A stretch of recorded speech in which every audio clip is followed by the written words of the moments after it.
It's always best to clean and inspect your bike after you've been out for a ride, because during that ride, of course, you can work out if things aren't going according to plan. Maybe your gears have gone out of index, or you've got a puncture, or so forth. So it's best to clean it, get on top of it. However, we're fully aware that that doesn't always happen, and I haven't actually done anything to my bike since the last time I rode it. So I want to take you through a quick safety check and a sort of pre-ride maintenance that you should be doing before every ride.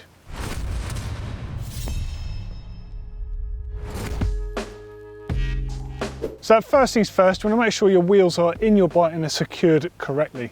Now, a lot of people do drive to where they go riding, so they may remove wheels from the bike. So of course, in this case, I have.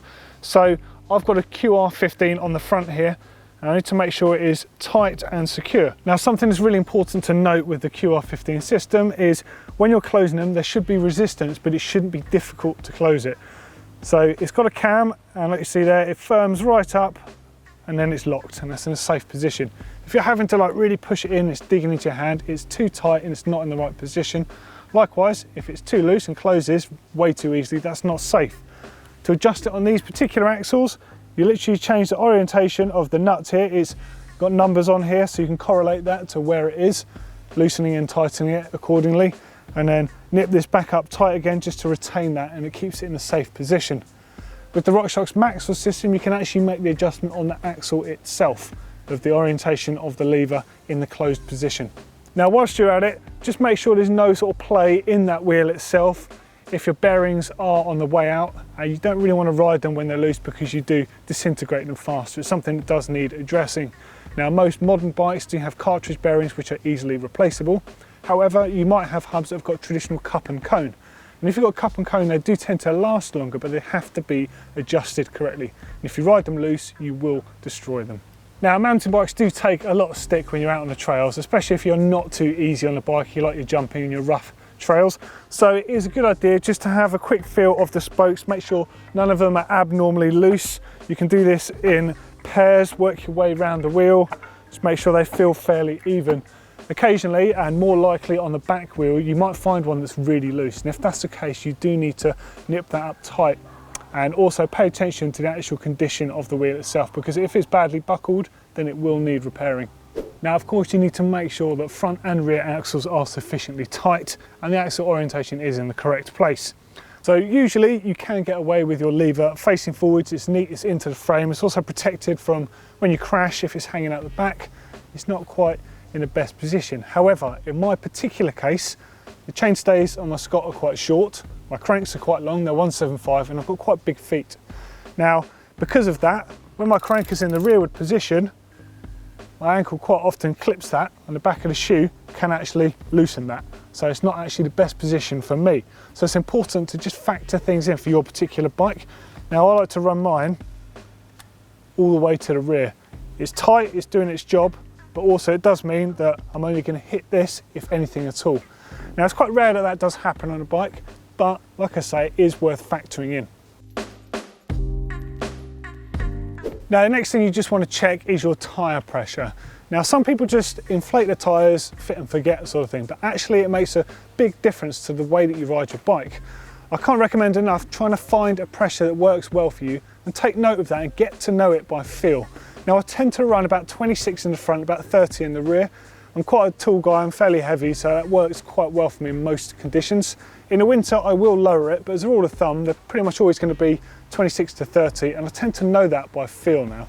If my tyre's a bit on the soft side, I can literally give it a squeeze and know that. Get my pump out, and of course, I can use the ballpark measures on there to get them back to the right sort of area really quickly and efficiently. So something that can happen quite often on tubeless valves is the retaining nut that holds the valve stem in place can unwind itself. Now, whilst the tyre might still be sealed on the ride, just the jiggling around will move it slightly, and you'll find it's really easy to get a slow puncture. And of course, they're the most annoying tyres, because you can be out on a ride and suddenly you're wallowing around all over the place. So always check those. It's well worth doing it before ride and after, just to be safe. Now, when adding pressure into your tyres, or even just deflating them perhaps for some softer wet conditions, take a bit of care, because the valve stem itself is quite delicate. And if, for example, your valve core has come loose, or let's just say that the actual adjuster on the end has become stuck down with tyre sealant, it's very easy to unwind the valve core and for it to come out entirely, which means you're going to lose all that pressure really, really fast. I can't recommend keeping a valve core tool on you enough. So it is well worth, just before you go riding, just making sure that they haven't rattled loose, because that can be one of the most infuriating things. Bent valve stem, it snaps, or worse, it just comes out completely and you lose all that air. Now, next up, of course, is the controls. This is where everything happens on the bike. Your contact points, your grips, you need to make sure the collars on them are tight. If you've got lock-on grips, you do not want your grips to be able to slide off. Likewise, if you're running push-on grips, be they foam style grips or rubber ones, and you've got any sort of throttle style movement in them, address it straight away, whether you wire them on or you glue them on. You don't want to be riding with grips that are moving, because sooner or later they will slide off, and that's not good. Next up is to make sure that your stem is in line with your front wheel, and of course your bars and everything are sufficiently tightened. Now, of course, you really want to be doing this with a torque wrench, but I'm fully aware that at the side of a trail, it's fairly unlikely for a lot of people. Now, Topeak do make a really cool mini ratchet system that has little torque bits. That's an excellent little tool that I do actually keep in the back of my car for instances like this. But for checking your bike is safe at the side of the trail, your trusty multi-tool is ideal for this. Now, you just want to be checking that the bolts are sufficiently tight. You don't want to be hanging off the Allen key at any point. Always go opposites with the bolts. Don't just tighten up the two or the two, do the opposites and get them roughly as tight as each other. And you'll know that they are sufficiently tight. Of course, while you're at this stage, you can also see if your headset is loose or tight. Again, this isn't supposed to be a full bike check, it's more of a safety point of view. But I know my stem is tight, my bars are tight, all of that sort of stuff. Now, next up, of course, is your brake levers. As a general rule of thumb, your brake levers tend to follow your arms, although I actually like mine quite high because I find it gives me a bit more of a mechanical advantage. It's a comfortable position if I'm hanging off the back of the bike, and it's actually just a nice position to rest my hands in. Now, of course, you want to make sure your brake levers are in the correct position and they're not loose on the bars. Now, I never like to over tighten mine, especially on carbon bars, because A, that's really bad for the bar, and that can also cause problems further down the line. But also, if you're unlucky enough to have a crash, brake levers are very easily damaged. I've actually snapped both brake levers off in a crash before when they have been tightened up sufficiently on the bars. So these days I actually tend to run them very slightly looser than the recommended torque setting. And the reason for that is that they can move, like not easily, but they'll move if you have to. They're not going to move under use, it's a safe position, but it does mean in a hard crash they're going to move out of the way and be less likely to snap a lever or snap the clamp. In my books, that's a good move. Now, of course, next up is just making sure those brakes are working, they feel the same. As you can see here, my front brake is fairly woody, there's not much lever travel on that, but the back brake actually travels all the way to the bars. Now, these particular brakes, they've got a lever travel adjustment dial, so I can compensate for that and get those in pretty much similar position. If one of your brake levers is pulling closer to the bars than the other lever, then it's a good indication of one of two things. So either your brakes need bleeding, so there's air in the system, or more than likely, if you ride like this, one of your sets of brake pads is more worn than the other. Now, in UK conditions on generic trails, it's more than likely going to be a front brake that does that, because that's where a lot of your stopping power comes through. However, if you're into manuals or you ride bike parks and stuff, you tend to run the back brake quite heavily, and in which case your back brake is going to suffer. So a good indication of that is just to whip the wheels out and have a look at the actual pads. What you're looking for is a brake pad that you can still see the backing independently of the actual pad itself. If your brake pad is disintegrated and you've just got the backing, you're going to end up braking on metal. That's not good, basically, and all that's going to happen is your pistons will push out even further, and that's going to start getting harder to compensate with at that dial on the lever. So you'll need new brake pads, and you may end up needing to bleed the system. Just keep on top of things, just make sure you know where your brakes are, and if you've been riding in any conditions that the brakes are left feeling scratchy or gritty, make sure you clean them up and inspect them. Now, another thing to do is just make sure you've got a decent amount of lubricant on your chain to last the duration of your ride. Now, if you've got wet lube on there, you don't really want to just keep adding more lube to it, because more stuff's going to stick to it and in turn wear it out, and it will certainly mean you're going to need to do an in-depth drivetrain clean. Now, the best thing you want to do is just give it a quick wipe down. Now, degreaser is surprisingly good just to do a dry clean with, but I prefer to save this for a more in-depth clean, and I actually quite like using just a bit of WD-40 just to wipe off the excess sort of muck that's on the chain before lubricating it. Now when it comes to actual lubrication of the chain itself, I can't recommend enough just having a regular bottle of oil. It goes a lot further than the sprays do, and you've got less risk of contaminating things like your disc rotor. Easy to apply, lasts a long time, keep one at home, one in the back of the car, job done.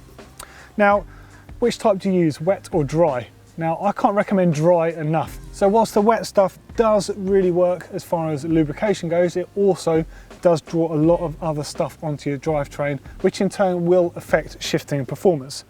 Whereas dry lubricant, if you're just going out for 1 to 3 hour rides, it's perfect. It will last the duration of your ride. Your chain is still going to be pretty clean afterwards. You'll only need to wipe it down and then apply some more. In general conditions like today, where it has rained but it's pretty dry out, the best thing to use is a dry lube. And the good thing about dry lube, like I say, is it's easier to apply than a wet. It requires less cleaning of the drivetrain to get a good coat in there, and it does the job perfectly well. Now, although this one isn't really a safety related thing, most people have got suspension forks on their bikes. Some people have suspension at the back and some people have dropper posts. They'll rely on telescopic items, which of course means they ingest muck and mud. And the key to them working well is to be clean. So just before you ride, give your seals a bit of a quick inspection, just wipe away any muck that's around them. And if you've got any suspension oil, which is just a lubricating oil, put a little bit around your stanchions, cycle the fork up and down a few times, and you might find it pulls out some muck onto the fork legs. Wipe that off and your forks will work a little bit better. Of course, the last pre-ride check you need to be doing is making sure you've got adequate supplies with you. So you're going to need some water. Depending on the length of ride, you might be able to get away with just a water bottle on the bike, or perhaps you're going to need a hydration pack carrying quite a lot more. Of course, before you hit the trails, you want to make sure you're taking on plenty of fluid so you don't start the ride dehydrated. Now, of course, as far as tools go, at the very least, you're going to need some kind of pump, compact pump to carry with you. You're going to want a tyre lever or two, a spare tube, and a multi-tool. Now, on that multi-tool, I recommend that everyone has a chain tool on their multi-tool, and preferably one with 2 sets of jaws on there. Because if you do have to use the chain tool to rejoin your chain, i.e. if you haven't got a spare master link, you're going to need both sets of those jaws, one to split the chain and to rejoin the chain, and the other set to remove a stiff link. So it's a really good thing to look for in a multi-tool. Of course, that's Old Faithful, that stays in my riding bag wherever I go. But if I'm going for a shorter ride, I might not want to carry all of that stuff. I've got a bottle cage on my bike, so it allows me to carry a full water bottle and enables me to carry a multi-tool inside the bottle cage itself, inside a little compartment there. Same thing, it's got a chain tool on there, it's got all the little things that I need to get me out of trouble, and then sometimes I just stuff an inner tube in the back pocket with a tyre lever, and that can be just enough for those shorter rides. Of course, if you're venturing further afield, you're going to want to take a decent sized riding pack with you. You'll probably want some first aid supplies in there, some food, bananas. In my case, you can see I've got loads of cable ties in here. I've got some spare tyre sealant. I've got CO2 cartridges, a shock pump, a whole number of things that I'm likely to fix other people's bikes with when I'm out on the trails. But of course, just make sure you take into account those bare minimum things. Inner tube, tyre levers, multi-tool and a pump. So they're the bare minimum, and if you do like carrying less than more, of course you can strap some of that stuff onto your bike, or you can get yourself like a little sort of hip pack, little fanny pack like that, that enables you to carry the minimum stuff, doesn't get in the way and ruin the ride. For a couple more useful videos, click up here if you want to see plus size tyre versus fat bike tyre. See what the differences are, see what they affect out on the trail, how you ride them and all that sort of stuff. That's a proper geek edition with Neil up the top there. And click down here if you want to see trailside hacks. When I say trailside hacks, I mean the worst case get you home scenario stuff. Some of it's tongue in cheek, but I've actually used most of those at some point to get myself out of situations. So click on that one down there. As always, click on that round globe to subscribe to the channel, share it around, tell everyone about us. And if you found any of this video helpful, give us a thumbs up.